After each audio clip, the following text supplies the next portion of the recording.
Apakah Anda terkena cedera ACL anterior cruciate ligament di lutut Anda dan sekarang Anda merasa lututnya itu lemah dan kurang stabil?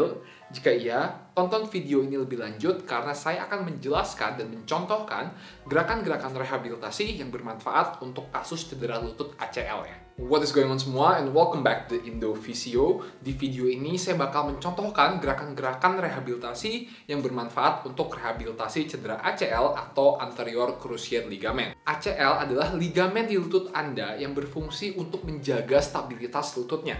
Ketika ligamen ini putus, cedera atau robek, lutut akan menjadi lebih tidak stabil dan lebih gampang goyang atau nggak balance ya.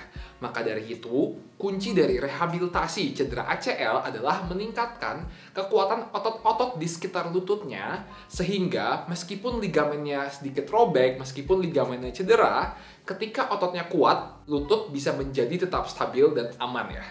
Nah, sekarang gerakan-gerakan rehabilitasinya ini saya bagi menjadi 3 fase.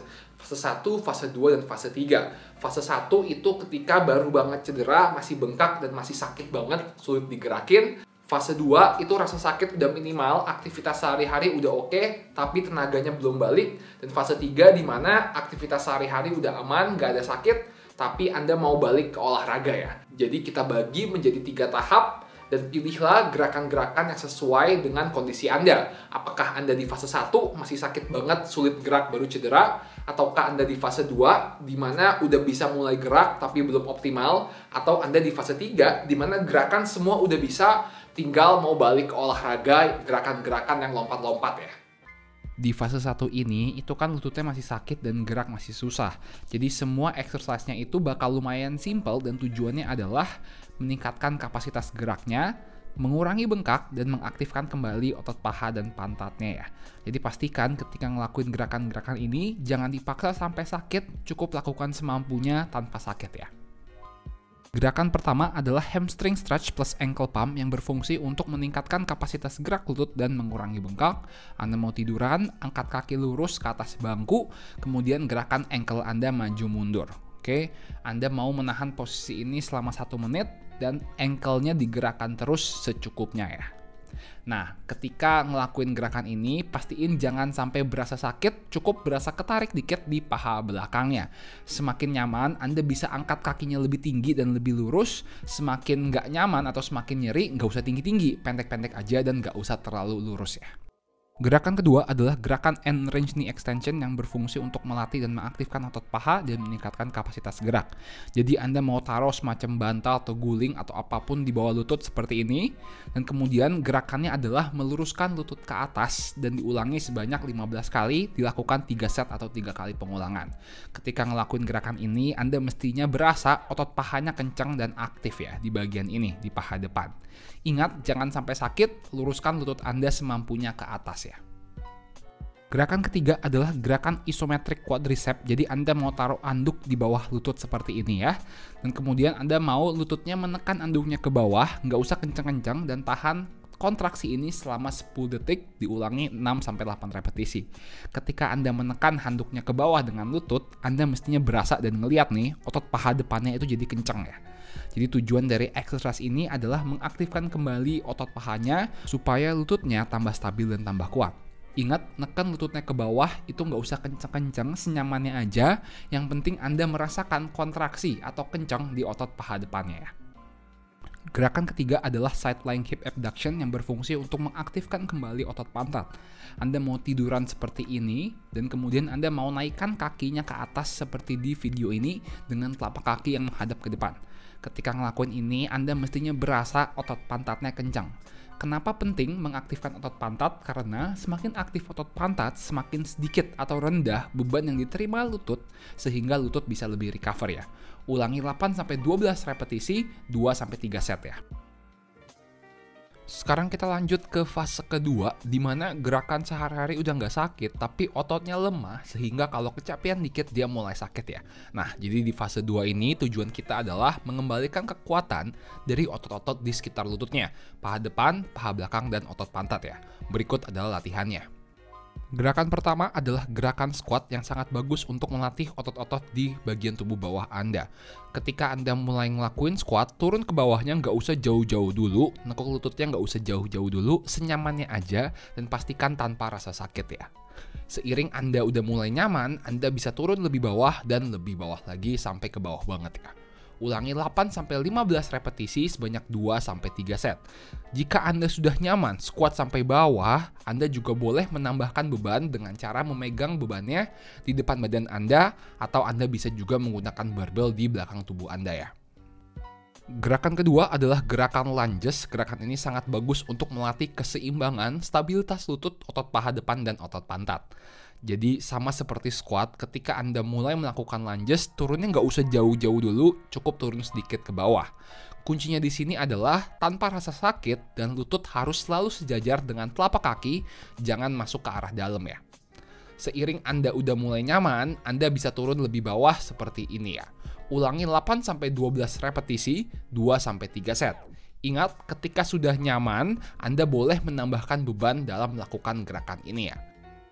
Gerakan berikutnya adalah gerakan hip scooter yang bermanfaat untuk melatih stabilitas lutut dan aktivasi otot pantat. Jadi berdiri di satu kaki seperti ini, satu kakinya lagi ditumit jinjit aja, dan gerakin kaki tersebut ke depan dan ke belakang. Pastikan beban tetap di kaki yang diam. Kaki yang kita latih adalah kaki yang diam karena kita ingin menjaga stabilitas dari lututnya. Ketika ngelakuin ini, mestinya berasa di pantat bagian samping kaki yang diam, bukan di kaki yang bergerak. Ulangi 8-12 repetisi di satu kaki, pastiin berasa otot pantatnya, lakukan 2-3 set ya. Lakuin gerakannya pelan-pelan, ingat kuncinya adalah menjaga balance dan stabilitasnya. Gerakan berikutnya adalah gerakan glute bridge yang berfungsi untuk melatih otot pantat dan otot paha belakang atau hamstring. Anda mau tiduran seperti di video ini, tekan kaki ke bawah dan naikkan pantat Anda ke atas ya. Ketika ngelakuin ini, pastikan kencengin pantat dulu, kencengin perut, baru naik ke atas. Ulangi 8-12 repetisi, 2-3 set. Ketika Anda udah gampang ngelakuin gerakan ini, tentunya boleh menambahkan beban ya. Ingat, ketika ngelakuin ini, berasanya di pantat dan di paha belakang, jangan sampai berasa di otot pinggang Anda. Kalau Anda berasa di pinggang, berarti gerakannya salah ya. Sebelum nonton video ini lebih lanjut, thank you banget kepada Scarlett yang telah mensponsorinya ya. Di sini gue mau nge-review sedikit produk favorit Scarlett nih. Jadi buat yang nggak tahu, ini ada body lotion dari Scarlett. Scarlett ini punya serangkaian produk body care yang terdiri dari body scrub, shower scrub, dan juga body lotionnya. Di sini gue ada 2 varian yang mau gue review, yaitu varian romansa dan varian charming ya. Body lotion dari Scarlett itu banyak banget manfaatnya. Buat yang kulitnya sering kering, body lotion ini bagus untuk melembabkannya. Buat yang ingin lebih mencerahkan kulitnya, membuat kulitnya lebih segar, lebih fresh, ini juga dapat membantu. Selain itu, wangi dan harumnya pun bikin refresh, bikin segar, dan enak banget, nyaman untuk dipakai ya. Kandungan dan manfaat di kedua produk body lotion ini sama, yang membedakan hanya wangi dan harumnya. Kalau yang romansa ini, kita coba cium, wanginya itu lebih ke fruity, floral, seger-seger gitu ya. Kalau yang charming, ini wanginya lebih ke floral, woody, wangi forest, hutan kayu gitu ya. Jadi kalau yang ini lebih chill, lebih santai, yang romansa lebih seger dan lebih refreshing.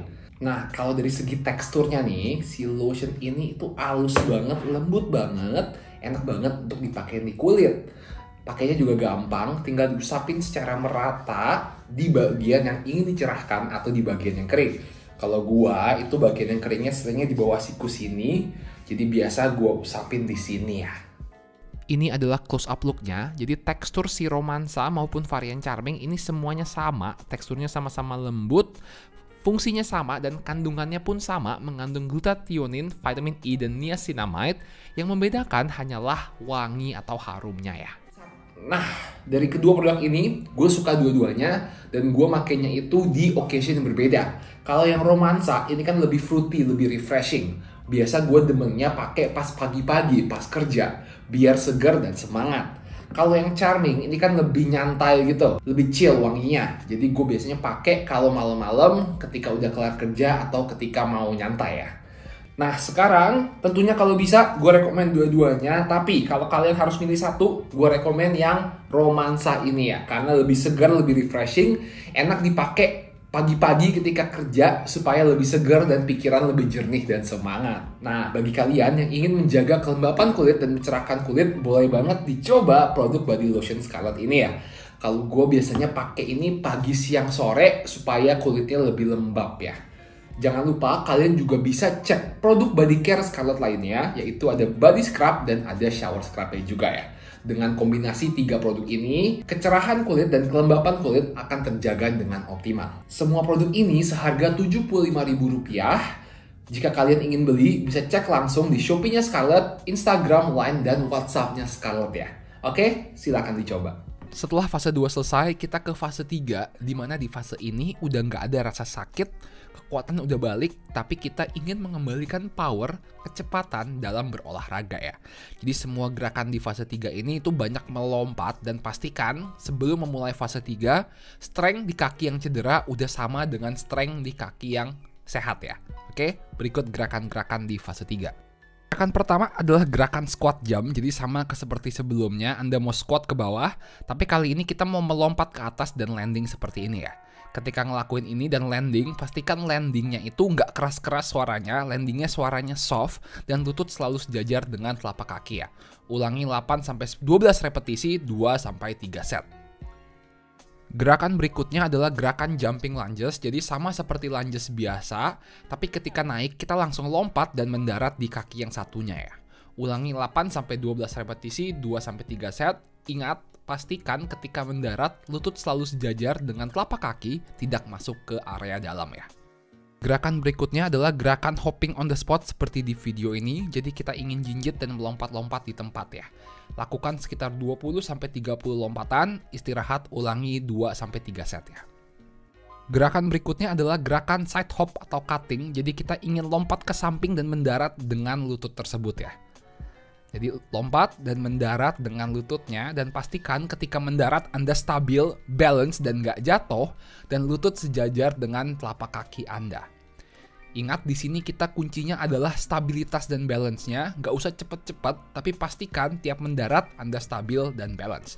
Ulangi 8-12 lompatan, 2-3 set ya. Gerakan terakhir di fase 3 ini adalah gerakan landing. Oke, jadi kita ingin naik ke kotak, ke bangku yang agak tinggi dikit, dan kemudian kita ingin landing atau mendarat dengan kaki yang cedera. Kuncinya di sini adalah ketika landing, Anda stabil, balance, lutut sejajar dengan telapak kaki, dan bunyi landingnya itu nggak keras-keras ya. Jadi kita ingin soft landing. Semakin soft atau ringan bunyi landingnya, semakin rendah beban yang diterima oleh lutut Anda ya. Ketika ngelakuin ini, pastiin lakuin senyamannya ya. Jangan tinggi-tinggi dulu, mungkin pendek-pendek dulu, dilatih, baru makin lama makin tinggi ya. Gak usah banyak-banyak, sekali ngelakuin cukup sekitar 4-6 repetisi, istirahat, ulangi 2-3 set. Ketika ngelakuin semua gerakan di fase 3 ini, ingat jangan dipaksa sampai capek, cukup senyamannya aja ya. Pastikan pilihlah latihan yang sesuai dengan kapasitas tubuh Anda. Jangan terlalu mudah, jangan terlalu sulit juga. Kalau terlalu mudah, efeknya nggak banyak. Kalau terlalu sulit, ini bisa meningkatkan resiko cedera ya. Ingat, pilihlah latihan yang sesuai dengan kondisi Anda sekarang. Dan ketika Anda bertambah kuat dan bertambah baik, exercise atau gerakannya bisa dipersulit. Kalau misalnya awal-awal Anda mulai di fase 1, kemudian selang 2 bulan, 3 bulan, Anda udah tambah kuat, Anda bisa lanjut melakukan gerakan-gerakan di fase 2 dan di fase 3 ya. Tentunya, jika Anda butuh saran dan gerakan-gerakan rehabilitasi yang tepat dan sesuai dengan kondisi Anda, saya sangat menyarankan Anda untuk cek ke dokter atau fisioterapis terdekat ya. Oke, thank you guys for watching. Don't forget to like, comment, and subscribe. And I'll see you all in the next video. Peace. Terima kasih buat kalian semua yang udah nonton video ini sampai habis. Kalau kalian merasa terbantu dan video ini bermanfaat, jangan lupa subscribe dan jangan lupa support channel ini dengan membeli merchandise dan alat-alat rehabilitasi di theindophysio.com. Oke, thank you guys.